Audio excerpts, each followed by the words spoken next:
नैनिताल भटकंती या सिरीज अंतर्गत नैनितालमधील प्रसिद्ध पर्यटन स्थळांची आपण भटकंती करत होतो। मागील 3 दिवसाच्या भटकंतीची सफर, ज्यात अनेक परिचित अपरिचित तलावांच्या भेटी, बोटिंग, ॲडव्हेंचर ॲक्टिव्हिटीज असं बरंच काही यांचा व्हिडिओ तर आपण पाहिलाच असेल। या भागात आपण नैनितालमधील नैसर्गिक खडकाळ गुहांचा समूह असणाऱ्या इको केव गार्डन आणि नैनिताल तलावाला लागूनच असलेल्या व भारतातील 51 शक्तिपीठांपैकी एक नैनादेवी मंदिराला भेट देणार आहोत। जय शिवराय। मी विनोद कांबळे आपले सहर्ष स्वागत करतो आणखी एका भटकंती ब्लॉगमध्ये। नैनिताल भटकंती सिरीज दिवस 4, इको केव गार्डन आणि नैनादेवी मंदिर। आमचा इथला 4था दिवस आहे आणि आमचं काही गोष्टी राहिल्या आहेत। नक्की सर्व गोष्टी करता नाही आल्या। जसं काल पॅराग्लायडिंग करायचा विचार होता, पण एवढा उशीर झाला तिथे जाताच की आम्ही नाही करू शकलो आणि त्यामुळे 2-3 गोष्टी आम्ही प्लॅन केल्या। जसं की नैनादेवी मंदिर झालं, त्यानंतर केव गार्डन झालं। तर अशा 2-3 गोष्टी आम्ही प्लॅन केल्या आहेत, त्या करण्याचा प्रयत्न करणार आहोत आणि परतीच्या प्रवासाला लागणार आहोत। नक्कीच प्रवास संपून असं वाटतं, पण परत जाणं हे तितकंच गरजेचं आहे। नैनितालमधील इको केव गार्डन म्हणजे निसर्ग आणि माणूस यांच्या एकत्रित प्रयत्नाचे उत्कृष्ट उदाहरण। नैसर्गिक खडकाळ गुहांचा समूह असणाऱ्या या ठिकाणाचे रूपांतरण एका बागेत केलेले आहे। नैनिताल शहराच्या जवळच असल्यामुळे हे ठिकाण सध्या लोकप्रिय होत आहे। या बागेत प्राण्यांच्या आकारात तयार झालेल्या 6 गुहांचे भव्य दृश्य पाहायला मिळते।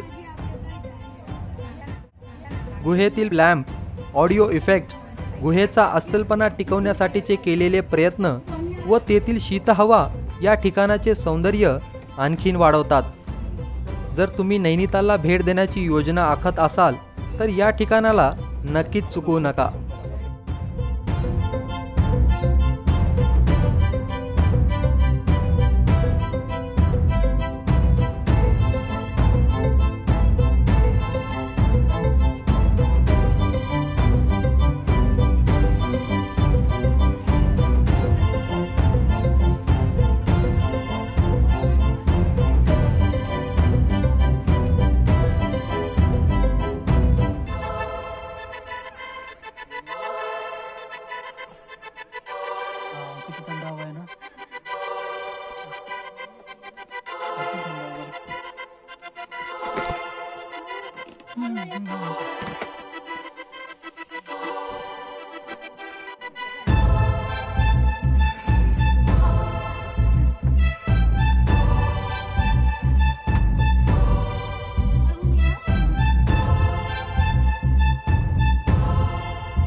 नैनिताल तलावाच्या काठावर वसलेले येथील प्रसिद्ध तीर्थक्षेत्र व भारतातील 51 शक्तिपीठांपैकी एक असे नैनादेवी मंदिर। मंदिर परिसरात येताच भगवान हनुमान आपल्याला आशीर्वाद देतात।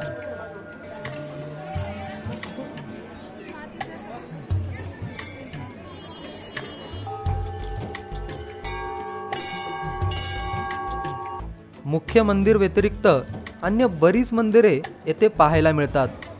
या मंदिराच्या पौराणिक महत्त्वामुळे लोकांची देवीवर नितांत श्रद्धा आहे।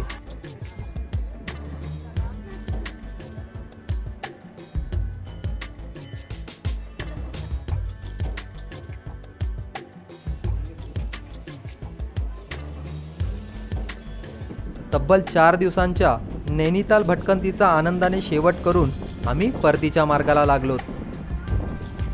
भटकंती सुंदर होतीच, पण त्यात आणखीन भर पडली ती सोबत लागलेल्या माणसांमुळे, ज्यात प्रामुख्याने उल्लेख करावा म्हणजे कॅम्पसाइट येथे आमची सोय पाहणारे ही माणसे।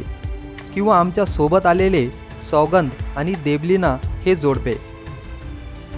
लवकरच भेटू एका नवीन भटकंती व्लॉग सोबत. जय शिवराय.